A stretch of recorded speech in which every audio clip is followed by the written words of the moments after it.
প্রচণ্ড গরমে সবারই কিন্তু খাওয়া দাওয়া লাইফস্টাইল একদমই চেঞ্জ হয়ে গিয়েছে। আসলে যখন যে পরিস্থিতি আসে তখনই আমাদেরকে সেভাবেই মানিয়ে নিয়ে চলতে হয়। হ্যালো এভরিওয়ান, আসসালামু আলাইকুম। কেমন আছেন সবাই? আমি মম রিয়া বলছি ঢাকা উত্তরা থেকে। আই হোপ সবাই খুব ভালো আছেন। আমার চ্যানেলের নতুন একটা ভিডিওতে সবাইকে ওয়েলকাম করছি। আশা করি আপনাদের কাছে খুবই ভালো লাগবে আজকের ভিডিওটি। তো সকালে নাস্তা কিন্তু খাওয়া কমপ্লিট করে ফেলেছি, কারণ এখন যেহেতু স্কুল বন্ধ, তো সবাই একসঙ্গে ওঠে না ছেলেমেয়েরা, তো আমি শুধু একটা পরোটা ভেজে কিন্তু খেয়ে নিয়েছি। আর ওরা উঠলেও ওদেরকে আবার পরে ভেজে দিব। তো আমি দেখি দুপুরের জন্য রান্নার আয়োজন করে নিব। তো তেলটা রিফিল করে নিলাম, খালি হয়ে গিয়েছিল। তো এখন গরমকালে সেজন্য কিন্তু খাওয়া দাওয়া খুব হালকা পাতলা খেতে হবে। তো আজকে আমি একদম হালকা পাতলা রান্না করব। লাউয়ের ঝোল করব চিংড়ি মাছ দিয়ে, আর ডিমেরও ঝোল করব। আর এই ডিম খেতে কিন্তু আমার দুইটা ছেলে মেয়ে খুব পছন্দ করে। আগে কিন্তু মেয়ে খেত না, তো এখন দেখি মেয়েও খেতে পছন্দ করে ডিমটা। ছেলে তো বরাবরই ডিম খাওয়ার খুবই পাগল। তো লাউটা কিন্তু আজকে লাউটা খুবই কচি। তো লাউটাও কিন্তু ঝোল করব ডিম চিংড়ি মাছ দিয়ে। তো লাউটাকে কেটে নিচ্ছি। আর লাউটা বেশি চিকন করবো না, কারণ একদমই কচি লাউ গলে যাবে। গরমের সিজনে লাউ কিন্তু একদম পারফেক্ট সবজি। লাউটা খেলে পেটটা অনেক ঠান্ডা থাকে ঝোল ঝোল করে খেলে। আর এখন গরমে কিন্তু ঝোল ঝোল করে খেতে হবে, সবজি তরকারি যে কোনো জিনিসই, মাছ টাছ সবই ঝোল ঝোল করে খেতে হবে, তা নাহলে পেটে হয়তো প্রবলেম দেখা দেবে। আর এখন কিন্তু সবারই ডায়রিয়া, নানা রকমের অসুখ দেখা দিচ্ছে গরমের কারণে। সেজন্য খাওয়া দাওয়াটা খুব বুঝে শুনে খেতে হবে। অতিরিক্ত তেল মশলা চর্বি এগুলো খাওয়া যাবে না বেশি। তো লাউটা আমি আগে প্রথমে ছিলে নিয়েছি, এখন কেটে নিচ্ছি। তো এই মুহূর্তে যারা আমার ভিডিওটি দেখছেন, যদি ভালো লেগে থাকে তো প্লিজ একটা লাইক দিয়ে ভিডিওটি কন্টিনিউ করতে পারেন। আর যদি বেশি ভালো লেগে থাকে তো আমার চ্যানেলটি সাবস্ক্রাইব করে দিতে পারেন। তো আশা করি আপনাদের কাছে ভালো লাগবে।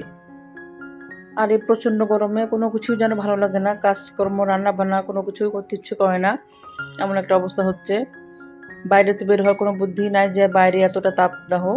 তো এই যে আমি এদিকে ভাতও কিন্তু তুলে দিয়েছি, আর ডিমটা সিদ্ধ বসিয়ে দিয়েছি, আর লাউটা আমার কাটা হয়ে গিয়েছে। তো দুইটা তরকারি একসঙ্গে তুলে দিব। এরপরে কিন্তু আমি এই যে ওভেনটা ক্লিন করতে চলে এসেছি, অলরেডি কিন্তু আমি দুই তরকারি তুলে দিয়েছি। কিন্তু আজকে আমি ওভেনটা ডিপ ক্লিন করব। অনেক দিন হয়েছে আমি কিন্তু ডিপ ক্লিন করি নাই। এমনিতে প্রতিদিনই মোছা হয়, কিন্তু ভেতরে যে গ্লাসগুলো সরিয়ে ডিপ ক্লিনটা কিন্তু করা হয় নাই। তো ভেতরে কিন্তু প্রচণ্ড ধুলা ঢুকে গিয়েছে। তো রোজার আগে করেছি, রোজার মধ্যে কিন্তু করা হয় নাই। তো ওই জন্য আমি আজকে কাজগুলো সরিয়ে সরিয়ে ডিপ ক্লিন করবো ওভেনটা একটা।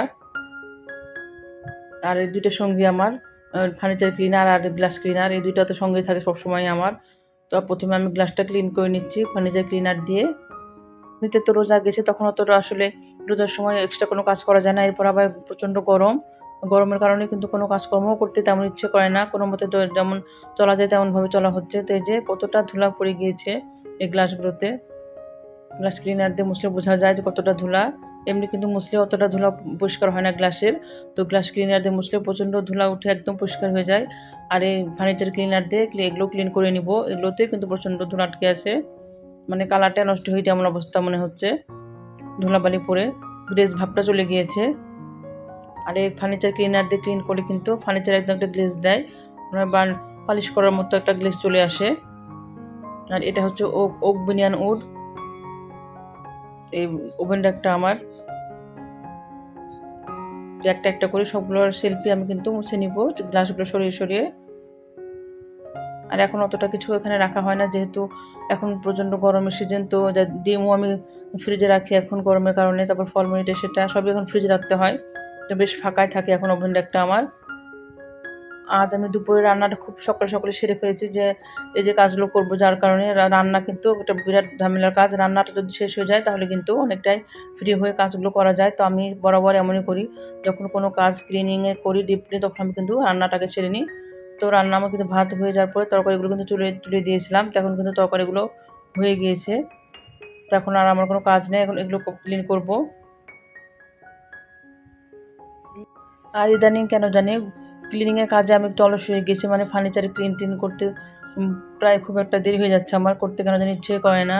গরমের কারণে নাকি বুঝি না, রোজার আগে থেকে কিন্তু এমন হয়েছে, শরীরটা একটু খারাপই যাচ্ছে। আর আমি সবসময় তো বলি যে আমার ডাইনিং স্পেসে কিন্তু ধুলো আসে বেশি, জানালার কারণে বাতাসের সঙ্গে প্রচণ্ড ধুলো আসে। তো ডাইনিংয়ের ফার্নিচারগুলো কিন্তু খুব ঘন ঘন আমার ক্লিন করতে হয়। তো একে একে কিন্তু আমি সবগুলো সেলফিভাবে সরিয়ে সরিয়ে মুছে নিব গ্লাসগুলো তুলে তুলে। আর এই গ্লাসগুলো কিন্তু আমি দিয়ে নিয়েছি, দিলে ভালো হয়, যে ভালো থাকে নিচের ইয়াটা, এবং যে কোনো জিনিস রাখা যায়। এখানে আমি পানির বোতলগুলো রাখি, পানি টানি পড়লে কিন্তু সমস্যা হয় না, কাঠটা নষ্ট হয় না, আর দেখতেও ভালো লাগে। আর এই যে বক্স, এটার থেকে আমি সব ডাইনিং টেবিলে সব রান্নার ম্যাট এগুলো রাখি। বেশ কয়েকদিন থেকে ভাবছিলাম যে ওভেনটা একটু ক্লিন করবো, কিন্তু করা হয়ে উঠছে না। তো আজকে আমি সকালেই প্ল্যান করেছি যে রান্নাটা সেরে নিয়ে আমি কাজটা ধরবো, আজকে করিয়ে ছাড়বো। তো সেটাই করে নিচ্ছি।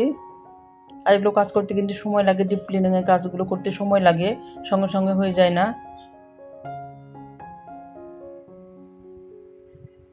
দেখা যাক 2-1 দিনের মধ্যে হয়তো তাপদাহ নর্মাল হয়ে যেতে পারে। এই প্রচণ্ড তাপদাহটা হয়তো নাও থাকতে পারে, ঝড় বৃষ্টি হতে পারে। তো গরমটা একদম কমলে একটু তখন আমি কিচেনের কাজ ধরবো, কারণ কি আমার কিচেনের ক্যাবিনেটটা কিন্তু অনেক দিন হলো ডিপ ক্লিন করা হয় নাই। উপর শুধু মুছে রেখেছি, কিন্তু ভেতরগুলো সমস্ত বডি মশলার যে জারগুলো সেগুলো সরিয়ে বা ওয়াশ করা হয় না, অনেক দিন হয়ে গেল। তো ওটা একটা বড় কাজ, আমার ওটা করতে হবে একদিন সময় নিয়ে, এরকমভাবে যেমন রান্নাটা সেরে নিয়ে আমি কিচেনে হাত দিব ডিপ ক্লিনিংয়ের জন্য, মানে কিচেন ক্যাবিনেটটা। তো এই যে আমার কিন্তু এটা পুরো একদম ক্যাবিনেটটা ক্লিন করা হয়ে গেল, ওভেনটা একটা। তো এখন কতটা ঝকঝক করছে, তো এগুলো মুছে নেওয়ার পরে একে একে এখন সবগুলো আমি জিনিস রেখে দিব এখানে। এটা একটু ক্লিন করে নিব। আর আমার এই ওভেনটা কিন্তু এখনও চকচকে আছে, ক্লিন করে রাখার কারণে। এতদিন ধরে আমি ইউজ করি, প্রায় 18 বছর ধরে আমি ওভেনটা ইউজ করি, কিন্তু এখনও নতুনের মতো ঝকঝকে আছে, খুব সুন্দর। এটাও আমি যখনই কোনো কিছু ব্যবহার করি তখন কাজ করার পরে আমি কিন্তু সুন্দরভাবে ক্লিন করে রেখে দিই ওভেনটা একটা, তাহলে কিন্তু ওভেনটা তাহলে ময়লাটা বসে যায় না ভেতরটাও কিন্তু একদম পরিষ্কার ঝকঝকে আছে।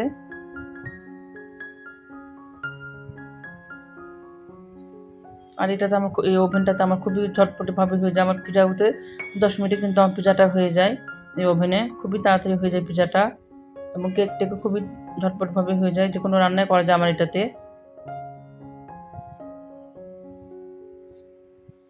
তো এরপরে এখন এই যে এটা মানি প্ল্যান্টের যে গ্লাস জারের ভিতরে রেখে দিলাম, এটা এখানে রাখি ওভেন ডাকের উপরে। আর এই যে এই বোতলে যে আমার প্ল্যান্টগুলো, এগুলো গরমের কারণে কিন্তু পাতাটা একদম হলুদ হয়ে যাচ্ছিল, কয়েকটা পাতা কেটে ফেলেছি। এটা কখনোই এমন হতো না, ইদানিং দেখলাম এমন হয়ে গেল, হয়তো বা গরমের কারণে হতে পারে। তো আর হালকা পাতার জিনিস রাখি, যা যা সবগুলো বিস্কিট, তাড়াতাড়ি এগুলো, পানির বোতল, এগুলো সব রেখে দেবো এখন। এরপর বাচ্চাদের টিফিন বক্স, পানির বোতল সবই থাকে এখানে। রুটির হটপট সেটাও রাখি এখানে আমি। আগে আগে তো ডিমটা রাখতাম, এখন তো ডিম রাখা হয় না এই যে ঝুড়িতে, তো ফ্রিজে এখন রেখেছি ডিম, যেহেতু এখন প্রচণ্ড গরম, নষ্ট হয়ে যেতে পারে। তো ফলমূলও কিন্তু এখন ফ্রিজে রাখতে হচ্ছে, বাইরে রাখা যাচ্ছে না। তো সেগুলোর জন্য অনেকটাই খালি এখন ওভেনটা একটা আমার আছে। আর এই যে ক্লিনারগুলো এখানে রাখি, যে গ্লাস ফার্নিচার ক্লিনার, এগুলো সবই। এরপর হচ্ছে ডাইনিং টেবিলের যে ক্লিনার করে রাখি, সেটাও এখানে থাকে। এই যে আমি একদম হালকা পাতলাভাবে কিন্তু ওভেন ক্যাবিনেটটা সাজিয়ে নিয়েছি, একদমই ডিপ ক্লিন করে, একদম কিন্তু পরিষ্কার পরিচ্ছন্ন চকচকে হয়ে গিয়েছে, মনে হচ্ছে যে নতুন, এমন দেখে মনে হচ্ছে। তো ফার্নিচার ক্লিনার দিয়ে পরিষ্কার করলে কিন্তু একদম এমনই লাগে সব ফার্নিচার দেখতে। তো আমার বাসাটাও কিন্তু মোছা হয়ে গেছে, যে কাজের খেলা মুছে দিয়ে গেছে, ওকে শুধু ঘরটা মোছার কোনো কাজই করায় না। তো এগুলো একটু নোংরা হলে একটু আমি আবার ঝাড়ু দিয়ে নিব, যে পড়েছে একটু নোংরা টোংরা। আর টেবিলটাও ক্লিন করে নিয়েছি অফ ক্যামেরাতে, ডাইনিং টেবিলটা আমি গ্লাস ক্লিনার, এটা আমি স্প্রে একটা যেটা আছে আমার ক্লিনজার, সেটা দিয়ে ডাইনিং টেবিলটাও কিন্তু ক্লিন করে নিয়েছি। পুরো ডাইনিং টেবিল পুরো ফার্নিচার সবই ক্লিন করে নিয়েছি, পরিষ্কার পরিচ্ছন্ন সবই কাজ হয়ে গিয়েছে আমার। এখন কিন্তু বাজে প্রায় 12:30টার মতো, আমার কিন্তু অলরেডি সমস্ত কাজ রান্নাবান্না কমপ্লিট হয়ে গিয়েছে। তো এখন এগুলো কাজকর্ম করে কিন্তু প্রচণ্ড গরম লেগেছে, এত গরম। তো এখন একটু শরবত বানিয়ে নিব ঠান্ডা ঠান্ডা। আর এই গরমকালে কিন্তু শরবত জুস খুবই খাওয়া হচ্ছে, রোজাচ্ছে যখন তখন যে প্রচণ্ড গরম। তো দুপুর টাইমটা যদি একটু শরবত খাওয়া হয় তাহলে কিন্তু শরীরটা অনেক ঠান্ডা হয়ে যায়। তো আমার সব রুমই একদমই ক্লিন হয়ে গিয়েছে, ফার্নিচার ক্লিন সব করে নিয়েছি, মোছামুছি যা কাজ থাকে সবই করে নিয়েছি। তো ওই যে আমার ডাইনিং টেবিলের উপর সব কিছু নিয়ে চলে এসেছি। তো ঠান্ডা পানি দিয়ে আমি শরবতটা বানিয়ে নিব 3 জনের জন্য, 2 ছেলে মেয়ে আর আমার জন্য, 3 জনের জন্য বানিয়ে নিব। ঠান্ডা পানি না খেলে তো মনে হয় যে পানি খাইনি এরকম মনে হচ্ছে, যদি নর্মাল পানি খাওয়া হয়। তো আমি এর মধ্যে কিছু আইস কিউবও দিয়ে দিব এবং ঠান্ডা পানি দিচ্ছি, তারপর আবার আইস কিউব দিয়ে দিব। তো আগে প্রথমে আমি লেবু চিপে নিব। এখানে প্রতিটা গ্লাসে 1 চা চামচ করে চিনি দিলাম, বেশি দিলাম না, 1 চা চামচ করে দিলেই হয়ে যাবে। আর লেবু চিপে নিব, পুরো একটা লেবু কেটে নিয়েছি, 3টাতে দিয়ে দিব লেবুটা। আর এখন লেবুটা কিন্তু খাওয়া খুবই ভালো গরমকালে, ভিটামিন সি, এরপরে পানির শূন্যতার কাজ করে কিন্তু লেবুটা। এরপর সামান্য একটু লবণও দিয়েছি আমি এর ভিতরে, একটু 1 চিমটি করে। এই শরবতের মধ্যে একটু সামান্য ট্যাং দিয়ে দিব, কালারটা ভালো আসবে দেখতে। তো আমি সবসময় ট্যাঙে যখন শরবত বানাই এর মধ্যে লেবু চিপে দিয়ে ট্যাংটা বানাই। একটু করে দিলাম, ট্যাংটা কালারটা দেখতে ভালো আসলে ভালো লাগবে। এরপর এখন আমি আইস কিউব দিয়ে দিব। ঠান্ডা এটা খেয়ে কিন্তু শরীরটা একদম ঠান্ডা হয়ে যায়। তো প্রায় আমি এটা করে দিই বাচ্চাদেরকে এবং আমিও খাই করে। ঠান্ডা শরবত এটা। দেখা যাচ্ছে যে গরমের জন্য এটার এত বেশি কদর। যখন গরমটা চলে তখন তেমন একটা খাওয়া হয় না, কিন্তু গরমের কারণে এই শরবত, জুস এগুলো কিন্তু কদর খুব বেড়ে গিয়েছে। তো এর মধ্যে এখন আইস কিউব দিয়ে দিব আমি। আর এই প্রচণ্ড গরমে কিন্তু লিকুইড খাবারের প্রতি সবার বেশি ঝোঁক। লিকুইড খাবার, নরম সরম খাবারই কিন্তু খেতে ভালো লাগছে, শরবত জাতীয়, জুস জাতীয় জিনিস। ভারী খাবার কিন্তু খেতে একদমই ভালো লাগছে না। তো এটার মধ্যে আমি একটু আমারটাতে একদম একটু ইসবগুলো ভুষি দিয়ে দিব। আর এটা নাকি ইনস্ট্যান্ট খেলে ভালো, ডাক্তাররা বলে খাওয়ার আগে এটা গুলিয়ে নিয়ে খেলে খুবই ভালো হয় এটা। তো আমারটাতে শুধু আমি দিলাম, বাচ্চারা তো খাবে না। এখন পর্যন্ত যারা আমার ভিডিওটি দেখেছেন তাদেরকে অসংখ্য ধন্যবাদ। আর যারা নিয়মিত আমার ভিডিওগুলো দেখে আমার পাশে আছেন তাদেরকে অসংখ্য ধন্যবাদ। আর এই ধরনের ভিডিও যদি আপনারা আরও দেখতে চান তো আমার চ্যানেলটি সাবস্ক্রাইব করে পাশে থেকে যেতে পারেন। তো আজ পর্যন্ত, দেখা হবে নেক্সট কোনো ভিডিওতে। ততক্ষণ পর্যন্ত আল্লাহ হাফেজ, আসসালামু আলাইকুম। সবাই সুস্থ থাকুন, ভালো থাকুন এই গরমে। আল্লাহ হাফেজ, আসসালামু আলাইকুম।